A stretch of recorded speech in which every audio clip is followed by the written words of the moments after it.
Hi, everybody. This is Stacey, and I get to fly solo tonight and interview my dear friend Brittany Tinsley. She has been on one other time, but we were not on YouTube. We were on our podcast, just the Speak Out Loud podcast. Please know that if you're listening to this, that you can also get her on this interview on our podcast channel or blah blah blah our podcast on speakoutloud.me on your favorite platform. So anyway, I want to get started with Brittany. She has just gotten back from Alaska, so we're getting her at an extremely fresh time here, and she is about to launch a book in September the 9th. Yeah. So Brittany, why don't you tell us a little bit about yourself, and then we'll head it on the book.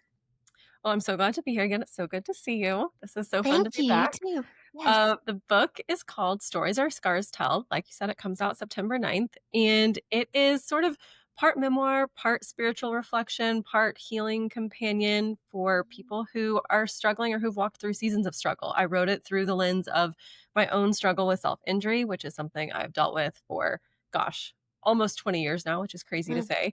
mm, And so that's mm. the lens I wrote it with, but it's really for anybody who has struggled with anything, and it's divided up into 3 parts: questions that we're scared to ask, the words we long to hear, and the places we heal. And so we just walk through some of that, and it's meant to be sort of a journey, something that you can journey along, that can journey with you on your own. Ooh, I like how you said that. I like how you said that. I really do. Brittany has 2 daughters, and they get to homeschool them, and that is just such a huge gift, I know, to the kiddos and to you. Mhm. We were just talking about before we started here that we just aren't the type of moms that really get tired of our kids. So it's just a gift to be able to do that. Now, I'm not putting down moms who are like, okay, I need you to go outside for 3 hours and then I'll see you again in a minute.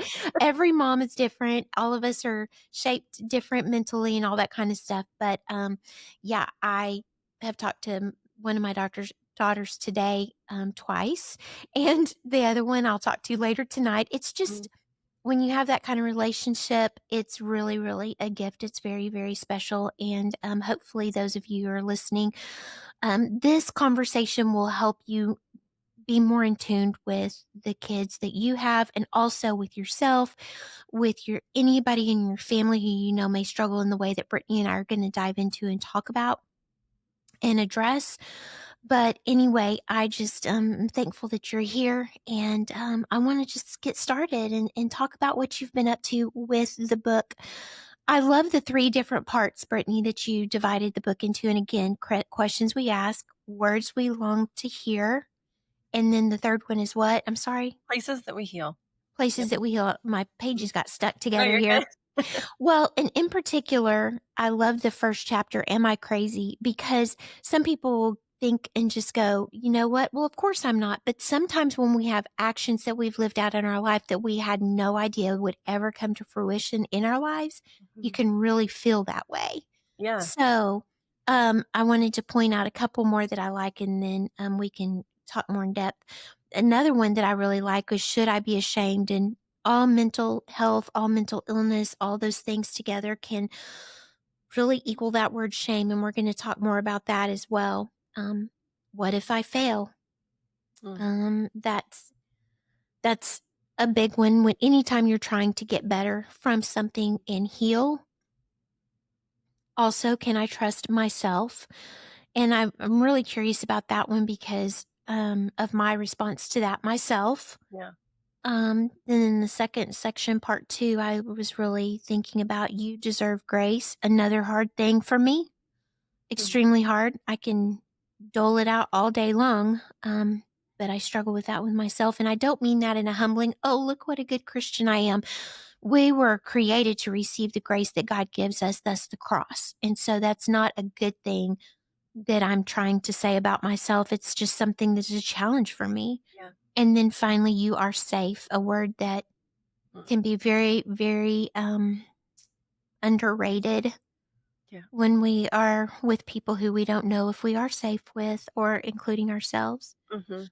So, in with those that I just wanted to hit on the chapters that I'm really, really interested in hearing more about is What chapter, Brittany, do you think was the hardest one for you to write out of Mm. them? You can even say more than one if you want. There are Yeah, no rules. We're the boss of us. I love when we're the boss of us. I don't know that there was necessarily, like, one specific chapter that was really hard to write. I think the thing that was Mhm, hard to write was any time that I wrote about the pieces of my story that overlap with things that happened at my churches and in mhm, faith spaces, and those mhm, stories are sort of littered throughout, several different chapters, which is why I'm like, I don't know which one was the hardest, but I think that mhm, telling some of those stories and sort of reflecting on the ways both the ways that I had been hurt personally and also the ways that I know that people at large can be hurt by the church mhm. was really difficult, and those were parts that when I was writing, it's like I didn't realize that they were a little tender still. Like, when I was writing a lot of Mm, the book, a lot of it I mhm. wrote pretty easily, honestly, because I've done a lot of therapy, to be quite Sure, frank. I've sure. done a lot of therapy and worked through a lot of this stuff, and so when I was writing it, it's like, yes, I'm writing these real stories that were hard to live, but I'm writing it Mhm, from a healed place, and in some of those instances, when I was writing about the faith piece or some of those moments with my churches, those were pieces that still stung a little bit, and I think that those were the ones that were harder to write that I then had to go back and talk to my therapist more about on the sure. to sort of work through more, and Mhm, I didn't necessarily expect that, but that was I think that was the hardest piece for me for sure. yeah.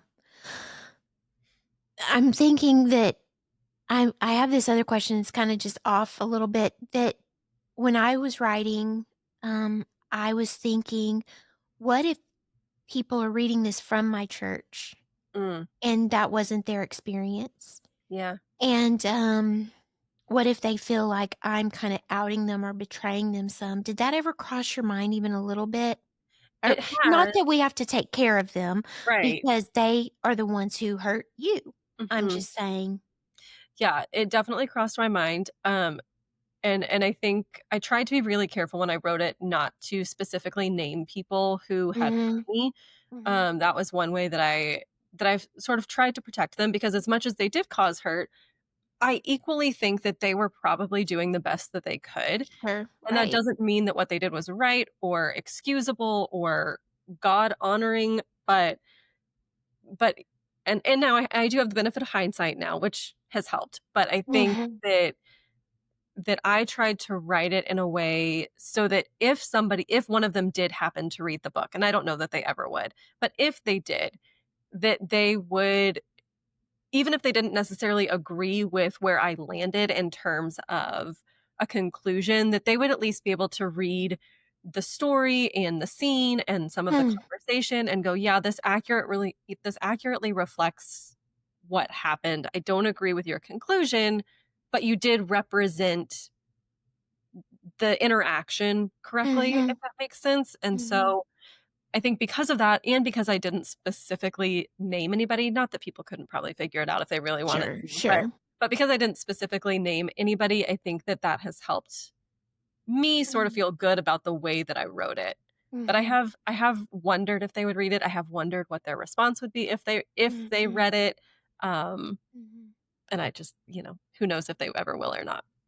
Well, and the thing is something that I don't I'm sure that if you haven't already realized when the book is released, that to write a book about people, from a person, for people, you have to have a little bit of a thicker skin in those time in that whole realm because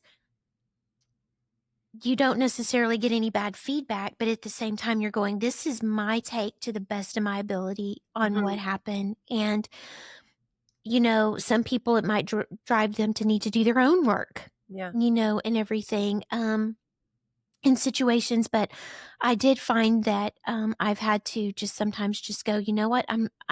All I'm doing is just telling what God put on my heart to tell." And, I had to really sometimes go back and go, "Who am I rewriting this for? Am I Mhm. rewriting it to make sure nobody feels anything? Am I trying to soften the blow?" First of all, we're not writers. who I've read enough of your things, Brittany, that we're not writers who write for surprise factor or to hurt people. Right. People have to know our hearts on that. There's a lot of grace in our writing, and there needs to be grace in the receiving of what's being written about. Mhm. Because again, we're just people and we're trying to share our experiences in order to help people, not to point the finger. Yeah. And so, when we're dealing with churches, that's what was, churches and family, church family, all those things can get a little bit murky, but I'm so thankful for the way that I know that you were able to communicate those things. And I'm already praying because God, I feel like, has brought me close again to some people who maybe there was a little bit of a chasm Mhm. because of the way I was able to express those things, and not in a hurtful way, but just this is what happened. Let's all learn from it. Yeah. Let's all take what we can from it. And so I look forward to reading those parts, um, Brittany, and how you approach them.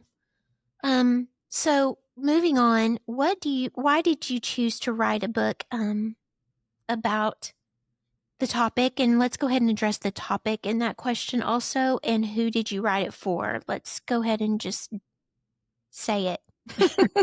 I if you had told me 20 years ago that I was gonna write a book about self-injury, which is Mhm, at its heart sort of what it's about my experience with self-injury and what the healing process has looked like, I would have told you you were lying. I would have laughed until I cried. Like, there is no mhm, world in which I saw myself ever writing this book. mhm. And I Okay. think that that is just evidence of the fact that God has bigger plans sometimes, and he can take Mhm, these things that we struggle with, that we think make us unredeemable to some extent, or that are the worst things about us, and instead turns them into something that ministers to other people, that reaches other people, that offers hope to other people. mhm, And I think there's a lot of beauty in that. Um, but, at the same time, like, I wasn't just writing this book for me. If I wanted right. to just work it through myself, like, I have a therapist I can do that with. I Exactly, have journals. I have journals I can do that exactly. with. I need to write a book that's gonna be published for the world to read in order to sort of work through some of this. And so, when I decided that I was actually going to write this book, and when all of these doors and to do that kept opening, I really had to think about, like, what is it that I am hoping to do with this? Who is it that I'm hoping to reach with this? And Mhm. and I think that it really just goes back to, this is the book that I wish that I had had when I was Yes. really in the darkest places. Because Mhm, when I was a teenager struggling, when I was a college student, even in my early 20s, and was just really in the thick of it, there was nothing that I could find where anybody was talking about any of this, and it just felt so hopeless, and like I was so alone and so dark. And so really, my heart in writing this is to sort of reach back to the people who are in the shoes I was in, mhm, 5, 10, 15 years ago, and mhm, say, like, I don't have this all figured out. I don't have all the answers, but I'm a mhm, little bit further down the path than you are. And so I can mhm. reach back and share some of what I've learned along the way and offer some hope to you, hopefully, as you make your way up to where I am. And then hopefully you can carry the ball forward. Like, I don't think that That's this is right. my conversation to have. Mhm, I know that there are people that are struggling right now who probably one day will further this conversation in ways that I couldn't even imagine. And so I think that really my hope is that this offers hope to people and meets them where they are, and that it's what mhm, they need in order to keep pressing forward, so that mhm. then one day God can use their life in some way too that they don't necessarily expect. That's so good. I don't I think I'm hearing what you're saying, and I think we have this in common too. I Mhm. couldn't not write it. Yeah. You know what I Yep. mean? Mhm. It was like, because it's so much more than about me airing my grievances and sadness and hurts, and, um, it's so much more about showing that hope to people through somebody who's experienced it and experiences it, and Mm. they're still alive, and not only that, they're thriving. Yeah. And when we live in such a desperate world, and mental illness is so, just off the charts crazy, crazy, crazy difficult, Mhm. and God says, "Not everybody's going to write about it, not everybody's gonna speak about it, but I'm giving you that Yeah. platform to be able to do that." I think it's very, very, incredible. I think it's very hard, but there is beauty in the hard. Mhm, And to be able to know that, I think of the picture in my mind of sitting in the bathroom floor, lights off, holding a tool, just going, am I going to do more? Am I not going to do more? Um, and knowing when I stood up from that bathroom floor that I can get up tomorrow and fight as hard as I can, but that I don't know one single person who I can reach out to other than a therapist, psychiatrist, team member, mhm, 911 that is going to be able to even try to meet me where I am, other than the Lord and people who are putting out resources like you. And so I just want to stop and say thank you so much for writing this. My daughter, who teaches school, she has kids who are self harming all the time.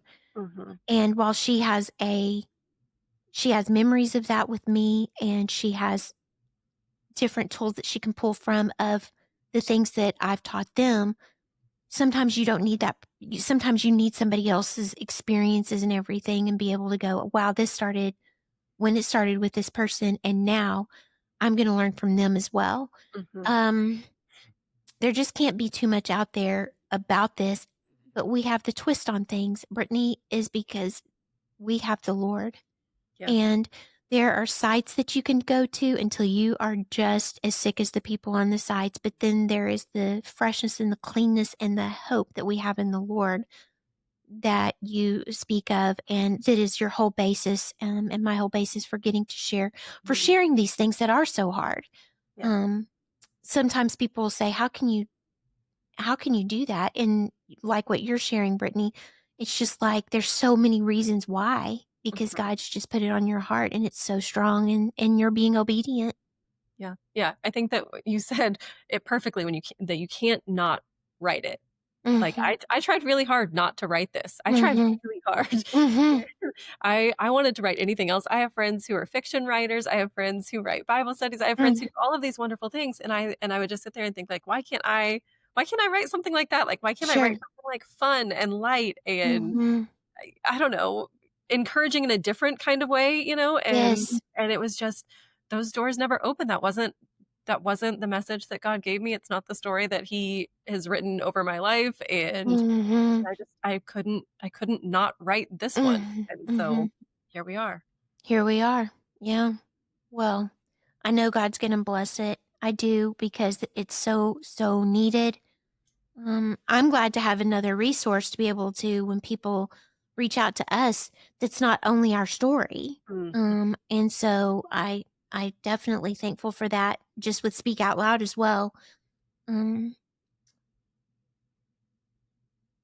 what Doug will edit that little Yeah, gap out. Sorry yeah. about that. No, you're good. No, this contact went down the drain Oh, no. Tuesday, last Tuesday. So this is an old one. So I'm like, I don't really want to wear my glasses because Partially blind. so I'm trying to wait till tomorrow, so I'm like but, anyway, I think we've touched on this a little bit, Brittany, but, this is kind of a question we can answer now and in a few minutes as well.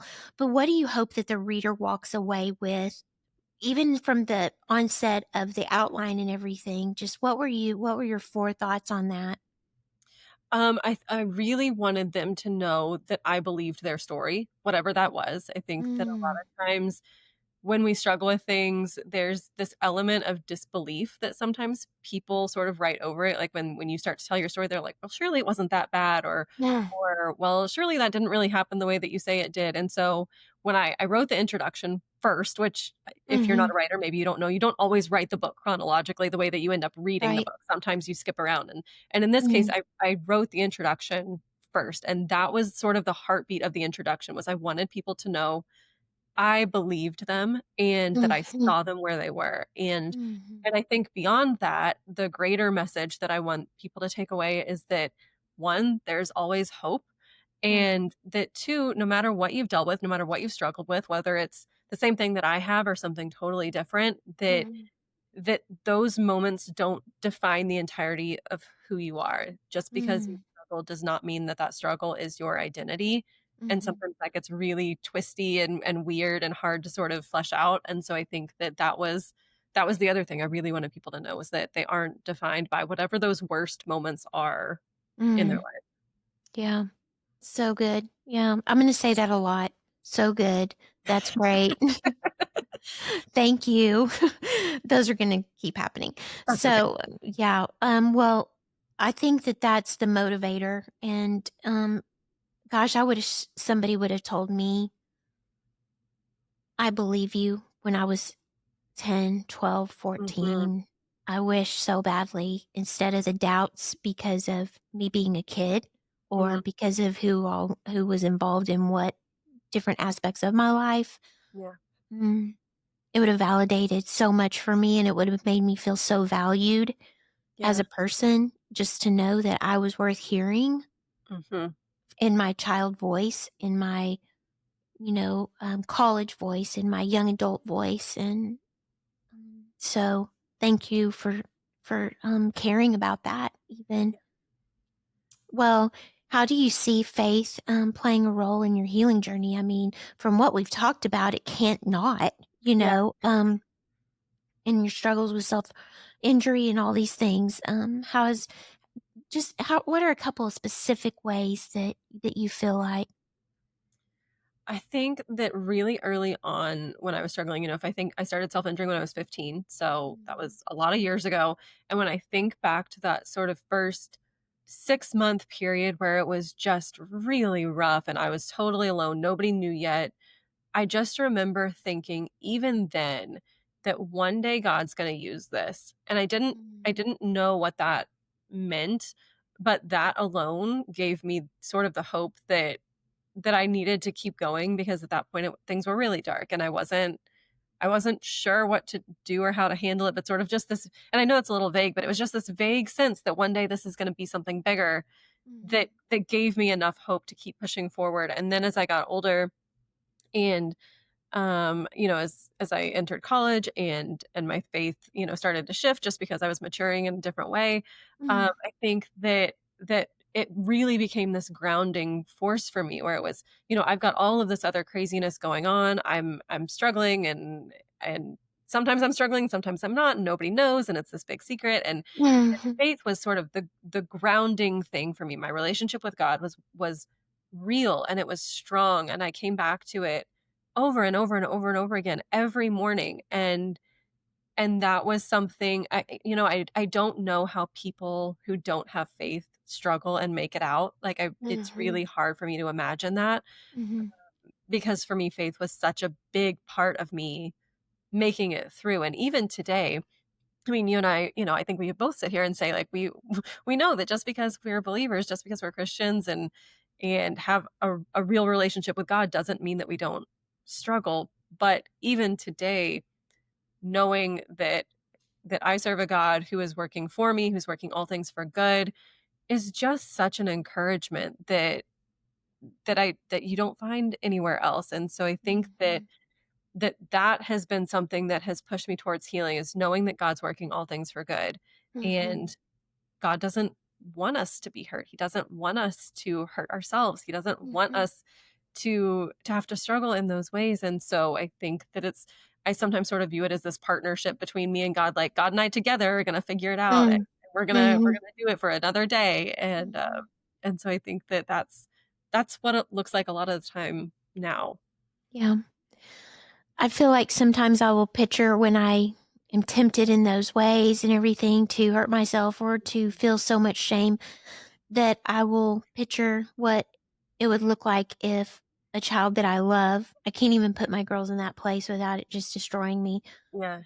but just somebody that I love even thinking about doing that, and yet it wasn't really ever not a thought for me. Mhm. And I mean, just how twisted that is, Mhm. and how sad. Um, and so when I think about what you're talking about and everything, I'm just like, I can't imagine it without the Lord. Mhm. And all he's done to pay that price for us. Mhm. But at the same time, I've done it. Yes. And I, I'm just so thankful that he is a God of new beginnings Mm, mhm. and his mercies every single moment of the day Yeah. are new. And so we can live in that freshness, that newness that He provides for us. So if you're someone who's listening right now who is a Christian, you even consider yourself to be walking with the Lord and you're hurting yourself, I just want you to know that you're not being looked at by God and He's not going, wow, what a disappointment you are. Mhm. He's going, every time you put that tool down, every time you choose not to and walk away, He's going, atta girl, atta boy. We're going to make this together, like you're referring to, Mhm. Brittany. And all He says, all the main picture I have in my mind of things when we do go ahead with the act of something that is that difficult and that punishing on ourselves is He's just like, that is not what I meant for you. Come here, let me love on you. Let me hug on you. Let me take care of you. Mhm. There's been a misconnection somewhere, a disconnect somewhere for you to feel like that you needed to do that in order to feel better, even for a few minutes. And let me just take care of you for a moment. Mhm. So, those are things that I really wish I would have always thought.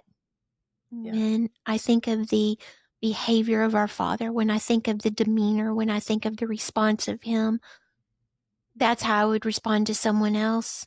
Mhm. Come here, let me hold you, let me show you another way. Let me make sure that you know that you don't deserve that. Mm. And so, if you're listening today and that's something that's hardcore for you right now, I just want you to maybe think opposite for a few minutes and see if that might help you from one moment to the next. And if you're the family member or the friend of someone, you don't have to fix them in the situation they're in. And maybe you're just listening to a blip of this today.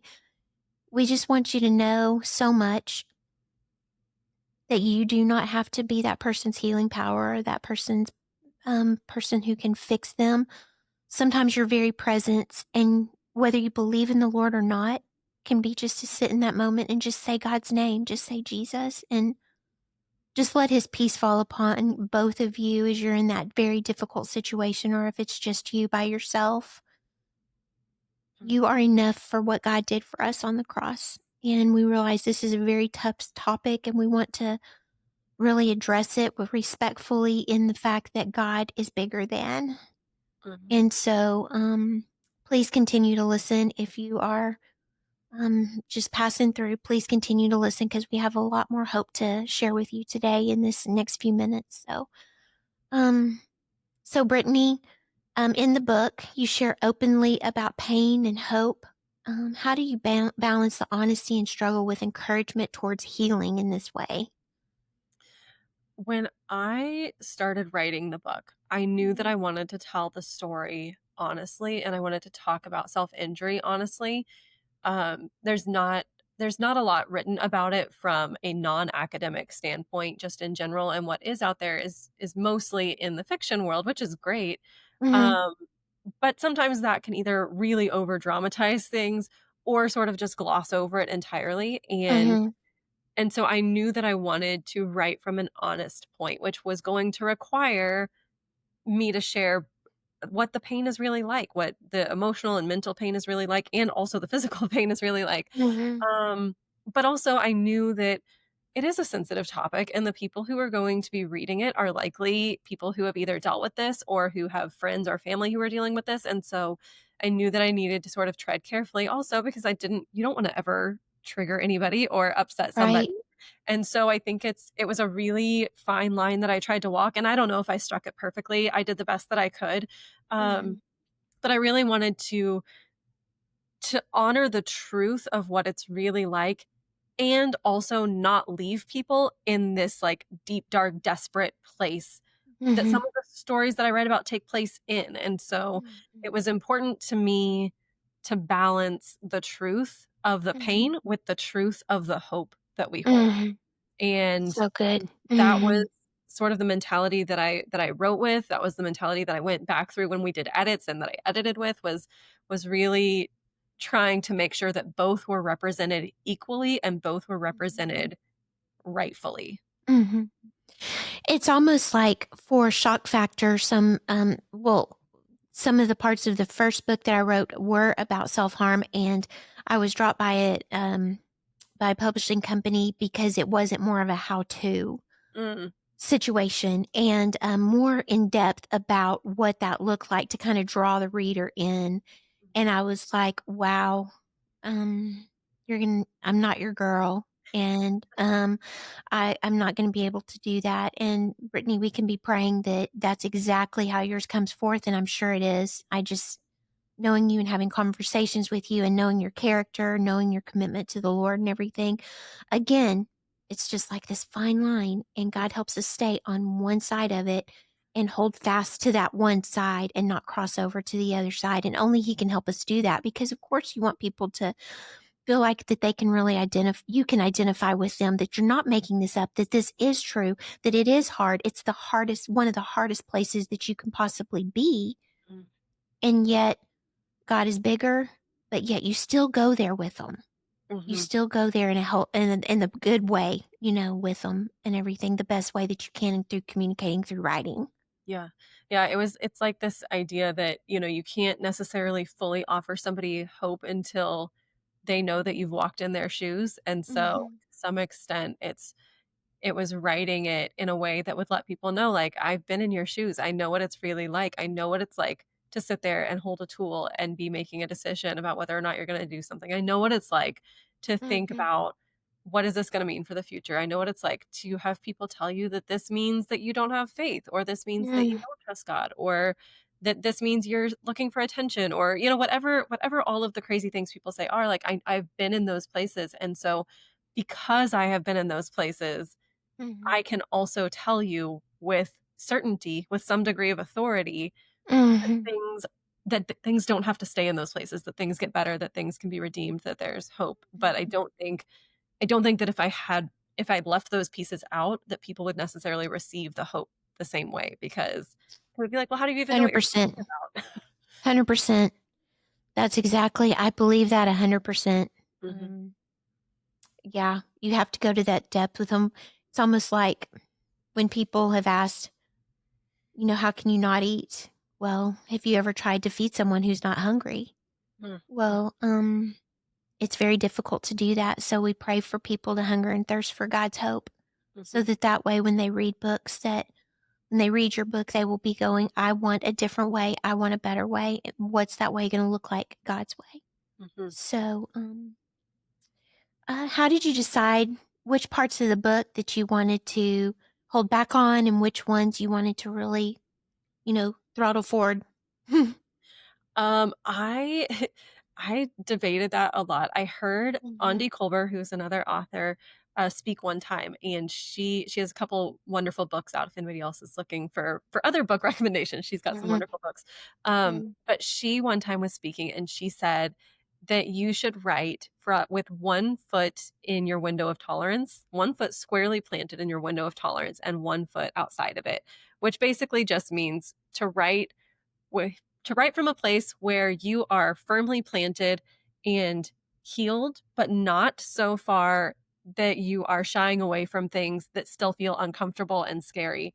And so that was sort of the advice I took with me as I started writing the book, was what can I share that feels healed enough that I can share it publicly, that if somebody says they don't believe me, or if somebody has negative things to say about it or whatever, that it's not going to like destroy me as a human being. right. What can I Mm, share that's there, but that also still feels a little uncomfortable, that is really personal, that is maybe emotional, that does mean something to me personally. And so when I was looking at sort of the arc of this story, if I'm thinking about it that way in terms of a book, I'm looking at the arc of mhm, the story and picking scenes and moments and interactions to use to sort of further the message along. Those were the things I was looking for. I was looking for things that were, um, things that felt really, really true and mhm, healed, and that held some degree of hope. I didn't need to just jam pack the book with stories that just were at the bottom of the pit. That's not a book anybody wants to read.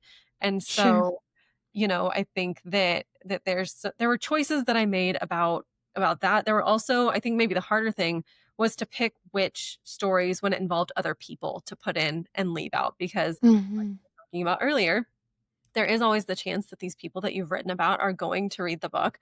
They're going to have a reaction. Whether or not they share it with you, they're going to have a reaction Mhm. themselves.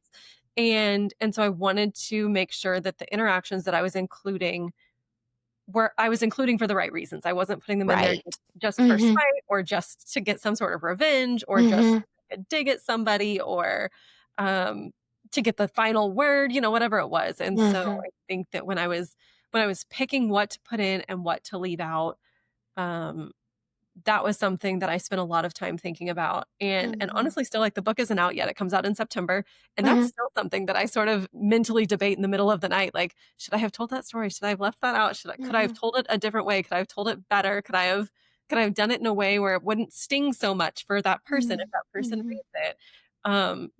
But really, I wanted to be able to pick these stories that together in their entirety pointed people back to hope. I'm gonna sound like a broken record, but that pointed people back No. to hope and Mhm. pointed people back to the truth that already is baked into their lives, and that is Mhm.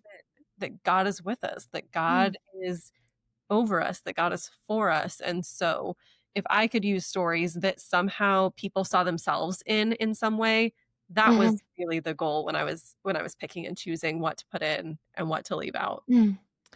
Yeah, and, the thing is I would rather be not on the safe side per se, but on the side of, "You know what? I can always write another book." Yeah.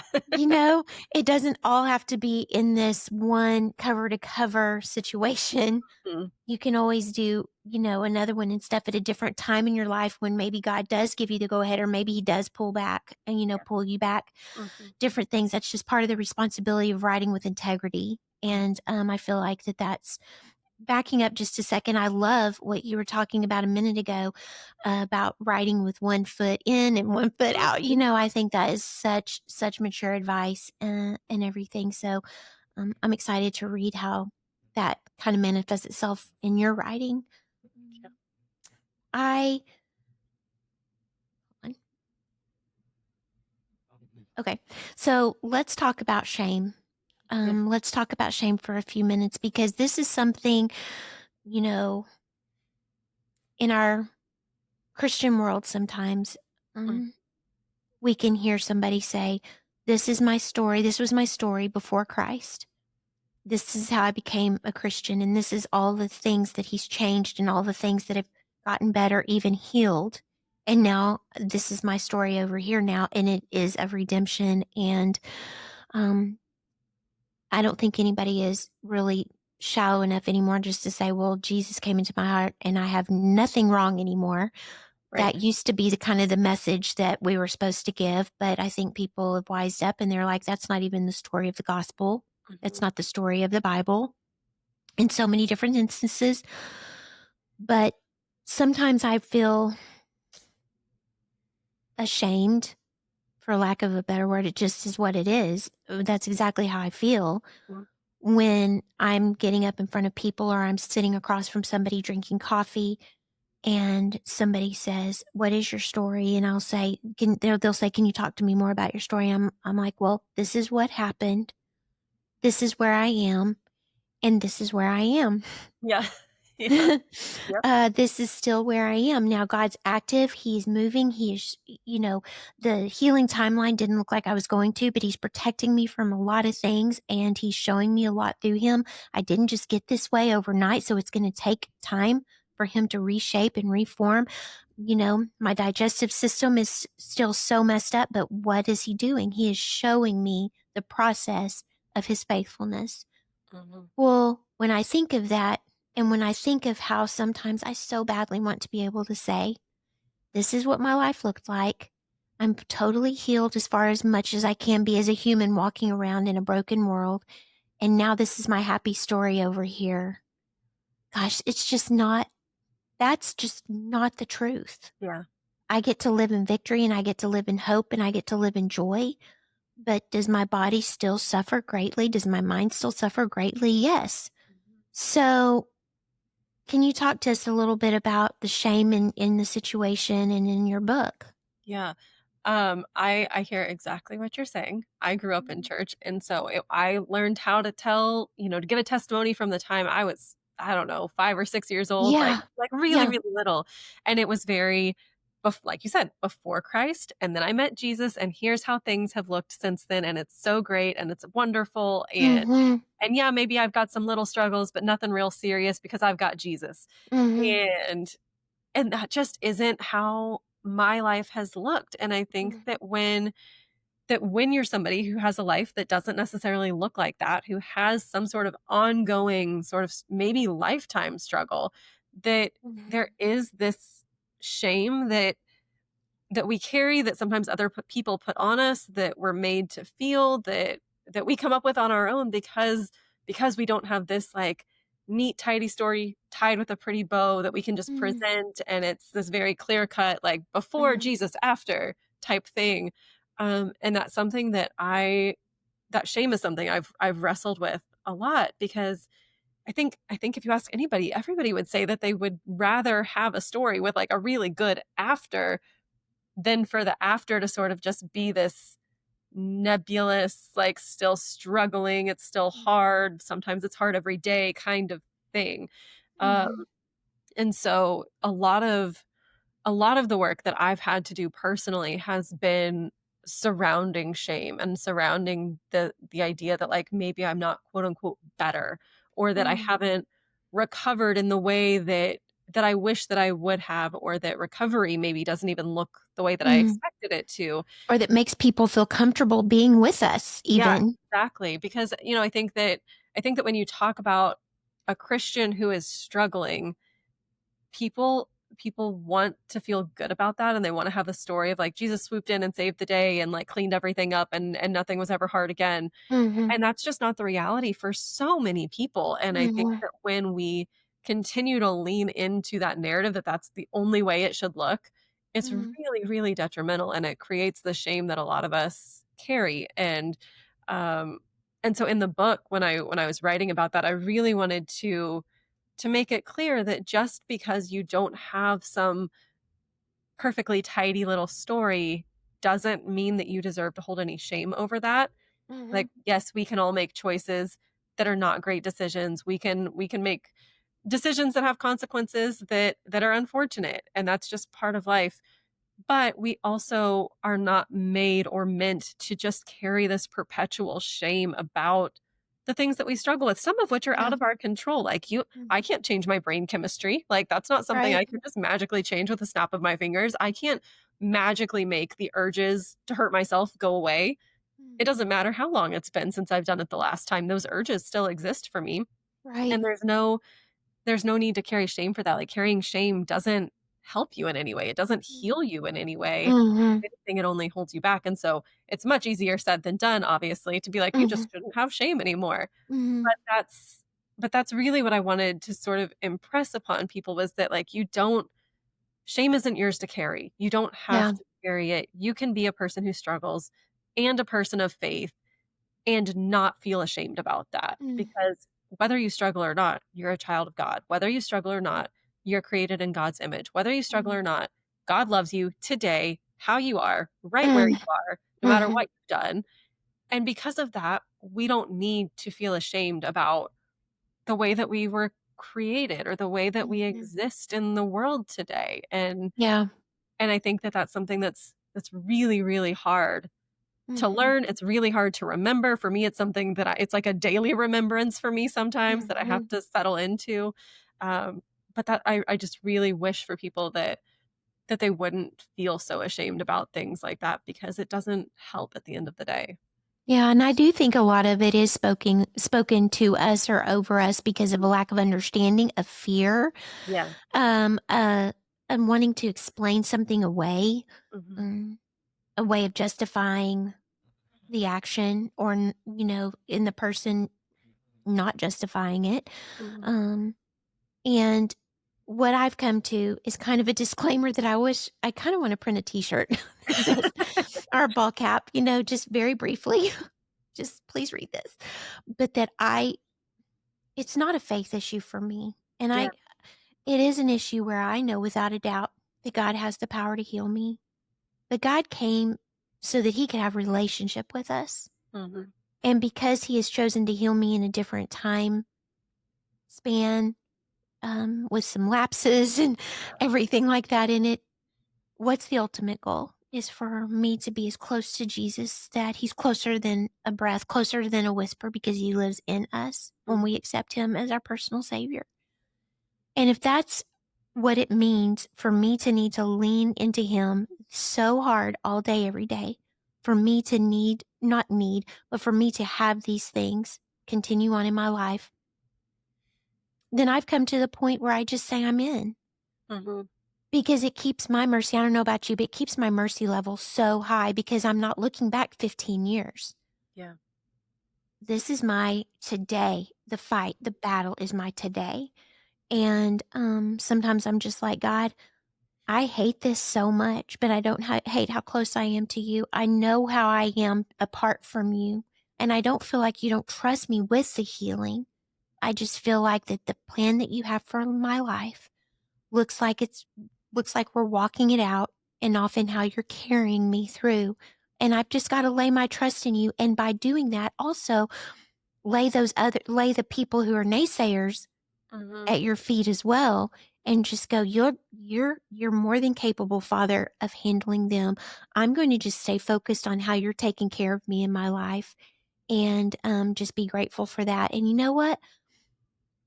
I find that people are more and more receptive to that about the healing being, you know, I don't know.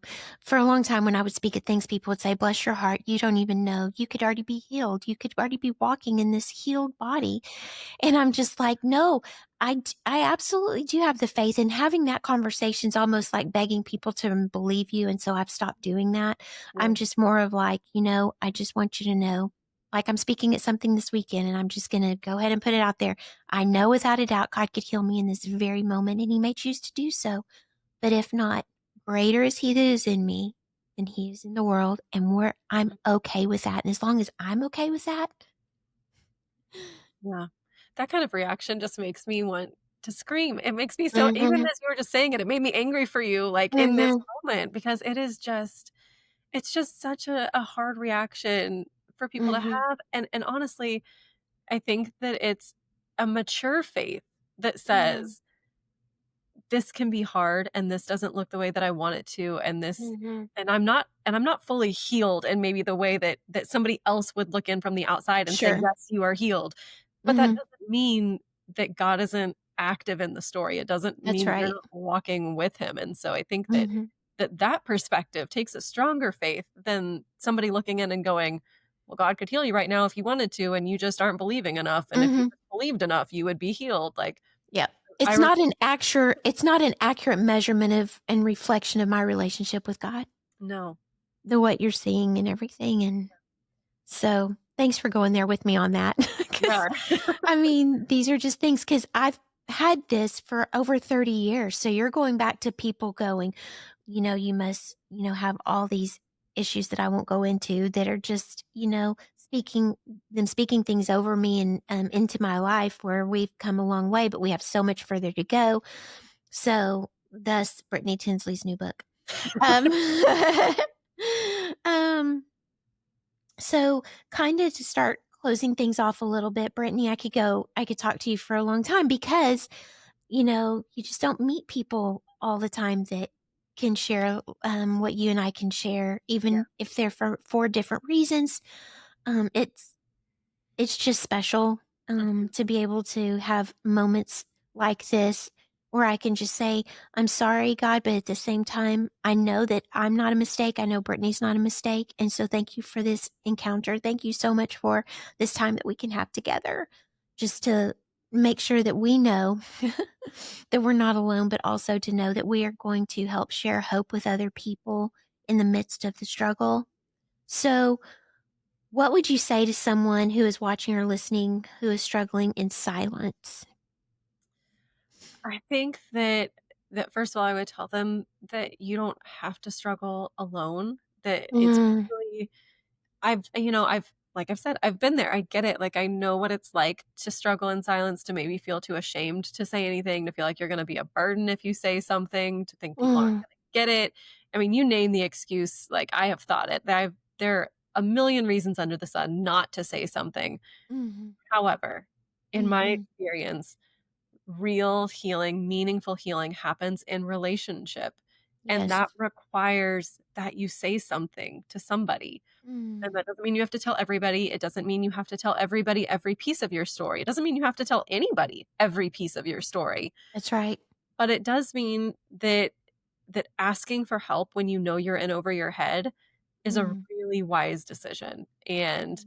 letting people into the parts of your story that feel safe to share with people who feel safe to share them with Mm. is a really wise decision. And so I would encourage somebody who is struggling in silence to not be so silent, whatever that looks like for you in Mhm. your life, with the people in your life, with the professionals maybe accessible to you in your life, whatever it Mhm. looks like, say something, tell somebody, ask for help. Don't be so stubborn or prideful that you get stuck in it Mhm. and can't find your way out. That's right.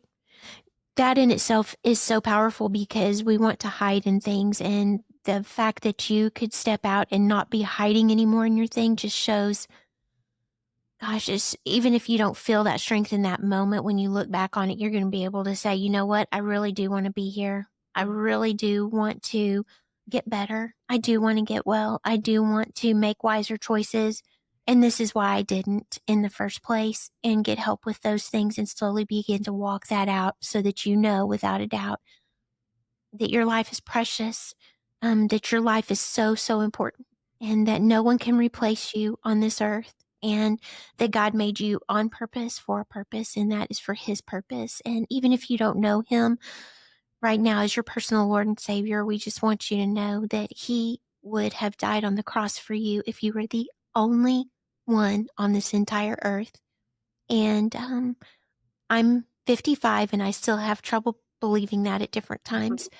But in my weakness in that, I'm just asking God to help me to accept that even though I don't understand it, and just to live in that power that He has for you and that He has for me. So, Brittany, I can't thank you enough for coming on and just sharing with us today and just getting us all excited about your book and stories our Scars Tell will be coming out this fall, and we'll keep you posted on that. Those of you who are listening, um, for those of you who want to get a whole library of our podcasts from Speak Out Loud, we are at Speak Out Loud for the podcast. It's on any of your podcast players, platforms, anything like that. And we have a whole library of them. And I do touch on some of this, but what I really want to focus on today is just the countdown for Brittany when her book comes out. And you guys, if you're a youth worker, leader, parent, friend, whatever role you may play in somebody's life, you're always going to need resources. You're always going to need to pull from different people's experiences and everything. Well, why not pull from experiences of hope? In a dark, dark world. So, Brittany, thank you so much. Thank you for taking the time to be with us today. And we just appreciate you so much. We respect your walk and your journey so very much. And we'll let you get back to that family of yours and we'll have you on again soon, okay? Thanks so much for having me, and thanks for being excited about my book with me. Oh, absolutely. Absolutely. We'll talk soon, okay? Sounds good. Okay. Okay.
No, because I had that one on the way home.